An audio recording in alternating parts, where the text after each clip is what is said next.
In the middle of space, the crew of the USS Callister notices an incoming enemy spaceship. While they discuss how to proceed, the enemy opens fire and the Callister takes heavy damage.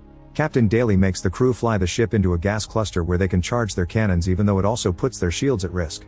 Once they're charged, they're able to shoot the enemy's vessel.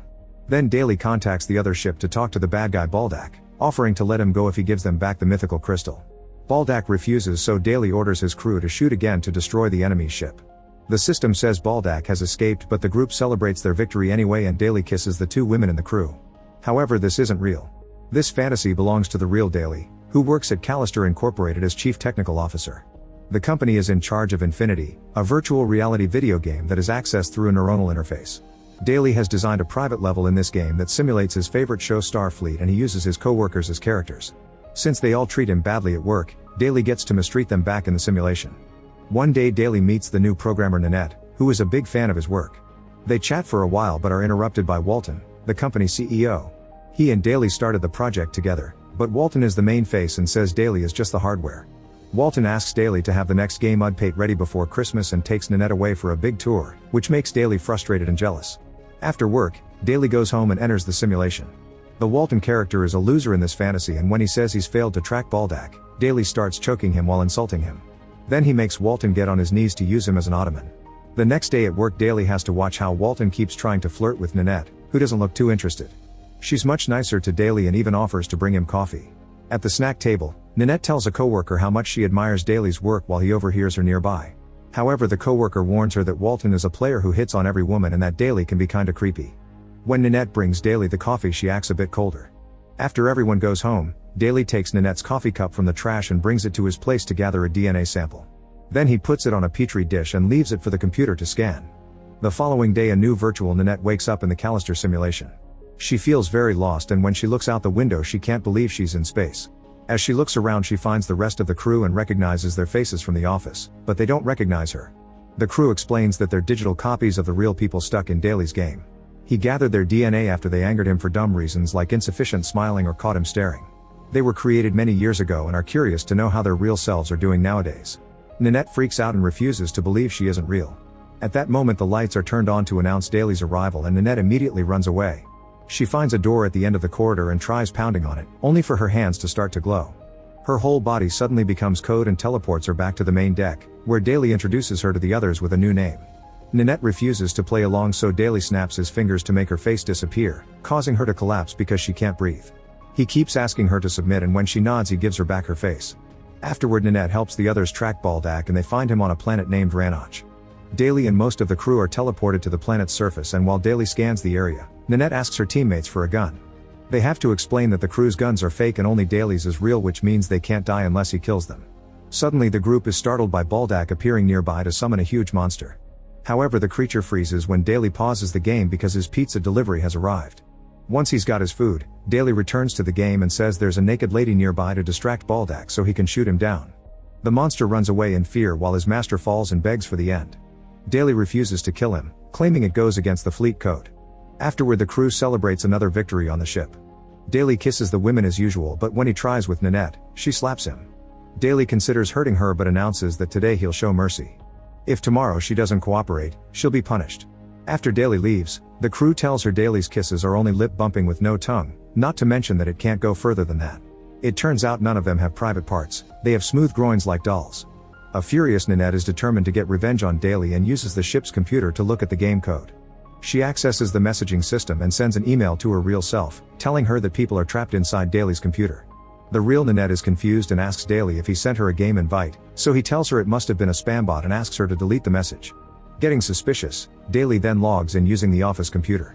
He starts yelling at everyone, so Nanette quickly confesses she did it to save the others. Daly is about to punish her, but another crew member asks for mercy since she's new and still learning the rules. Pretending to agree, Daly instead transforms that woman into a monster, revealing that the one they fought before had also been a misbehaved character that was punished.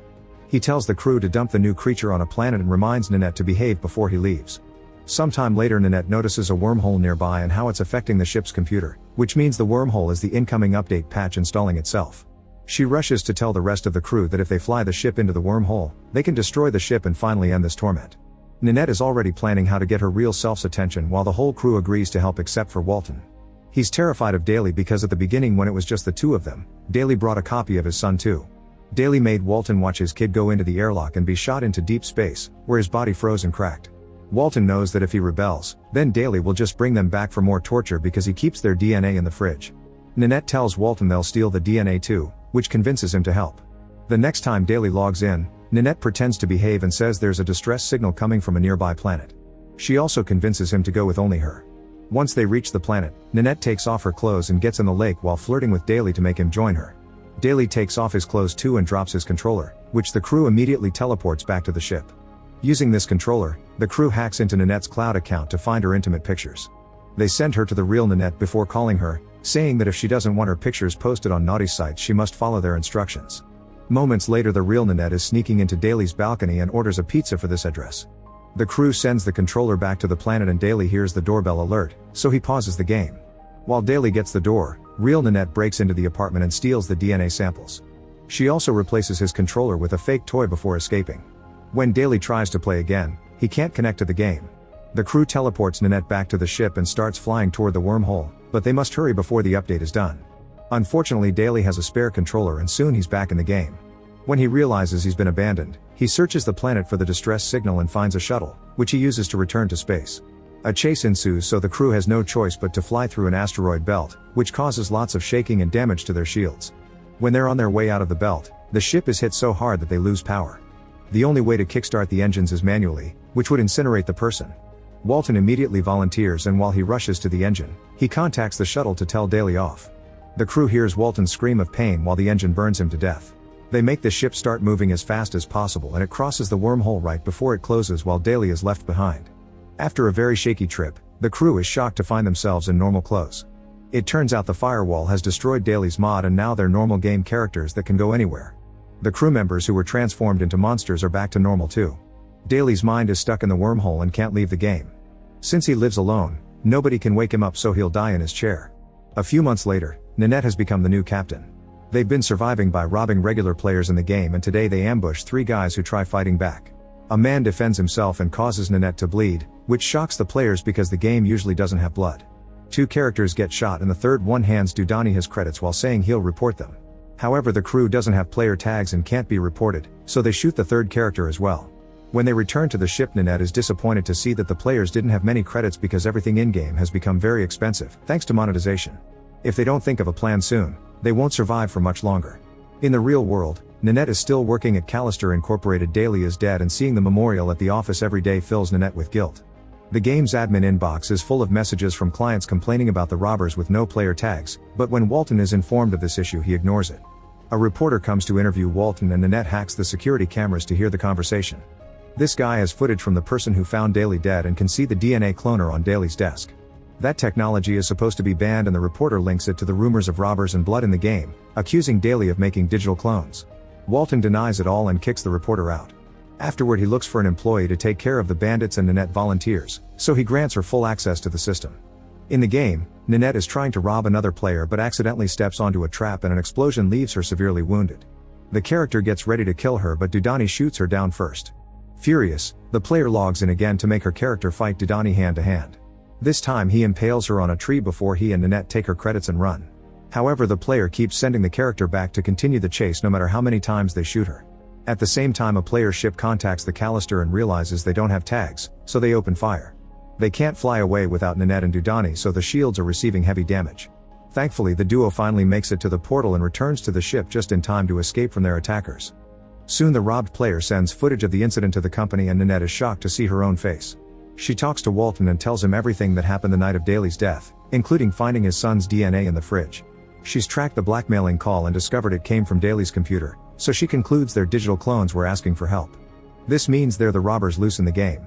Walton has secretly kept Daly's computer and tells Nanette to use it to find the clones. On the ship, the crew is tired of living like this and is considering self-deleting. However, Nanette comes up with an idea: they should create a private universe like the one Daly had. To do this they need the source code, which is hidden in the heart of infinity. The only people with access to the heart are Daly and Walton, but they're both dead in the game. Carl says they should check out Walton's room for clues and the crew is shocked to hear there's a room at all. When the ship left the private universe it spawned rooms for every living player, so if Walton has a room it means he's alive. The wormhole must have reset him, However, new characters respawn on planets, not on ships. The crew tracks down Walton's planet while Nanette is doing the same in the real world. Meanwhile, digital Walton is trying to survive on his own by fishing and hunting. At that moment he's found by Nanette, and at first he's defensive, but he hugs her when he realizes she's come to save him. The real Nanette and Walton log in and appear behind some rocks, where they hide to watch themselves. Nanette wants to help them, but Walton wants to shoot all the clones to get rid of the evidence. Digital Nanette hears a noise and shoots the rocks, forcing the duo to come out. Seconds later, all four of them return to the ship and the Nanettes argue about what to do. Walton uses the chance to steal a gun and opens fire, ignoring real Nanette when she says the clones are more than just code. While the others hide, Carl tries to fight Walton, who immediately shoots him dead. Digital Nanette uses the opening to beat Walton up and shoot him in the head, forcing him to log out. Real Nanette also logs out and kicks Walton to steal the controller so he can't return to the game. Walton follows her out and tries to blackmail her, so Nanette tries walking away from him only to get hit by a car. Before the driver checks on her, Walton quickly takes back his things. In the game, digital Walton tells the crew that his real counterpart doesn't want them to reach the heart because they'll discover his secret. There's a digital clone of Daly who has been building the game all along. When they created the company, Walton wanted to release the game quickly, but Daly couldn't work fast enough. It was Walton who had the digital cloner after his investment in the dirty movie industry failed. They used it to create a second Daly and hit it in the heart, so the game doesn't actually have a source code. Daly is the game engine itself. Seeing how dark Walton can be, Nanette worries about her real self and calls her phone, only for a doctor at the hospital to pick up and tell her that real Nanette is in a deep coma. After hanging up, digital Nanette tells the crew to start flying to the heart. Meanwhile, real Walton calls an employee to get help with a plan. When the ship makes it to the heart, Nanette goes in and finds Daly in a copy of his house. He's his old self, more reserved than vicious. Nanette tells him everything that's happened and asks for his help creating a private universe for the crew. On the ship, digital Walton enters his room and is knocked out by real Walton, who takes his place. Dudani can immediately tell the difference in attitude, but before he can stop him, Walton sends an invitation to all the people the crew robbed. When Dudani captures him, Walton simply logs out. Soon the Callister is surrounded by the ships of thousands of players, who open fire because they want revenge. While the Callister suffers severe damage, Daly asks Nanette if she wants to leave. It turns out that since her real body is brain dead, Daly could send the digital clone to real Nanette's mind and she could have a real life. However, she's connected to the Callister, so if she leaves the ship and the crew will disappear. Nanette refuses to abandon her friends and chooses the private universe instead, causing Daly to admit he was just testing her. He can do both things at the same time, so he starts working, saying he'll copy the crew and paste it in the new universe. Nanette complains, saying she wants to save the actual clones, not make more. Daly promises her it's fine because he'll protect her copy, revealing his plan is to keep her there with him. A desperate Nanette tries to make him see reason and Daly snaps. He removes her mouth and throws her body against the furniture. Among the things falling from the shelves, she finds a collector's blade and throws it at Daly's head, killing him. While Nanette recovers her mouth, Daly's computer announces the kill switch has been activated, so the game is starting to delete itself. Everything starts to shake and the Callister loses its last shield, meaning they're about to get destroyed by a player. Nanette finds the right diskette among Daly's things and inserts it in the computer right before the game explodes, deleting every single file in the company's servers. In the hospital, digital Nanette wakes up in the real body, but she feels rather dizzy. It turns out that Daly's program tried to save the crew, but since the game is gone, it sent them to Nanette's brain too. They call her phone to explain the situation, which kills her excitement. 3 months later, Walton is arrested by the FBI. Nanette is living a normal life, thanks to a deal she's made with the crew. They close their eyes when she changes, goes to the bathroom, or gets dirty with anyone. In return, she lets them watch their favorite reality show through her eyes.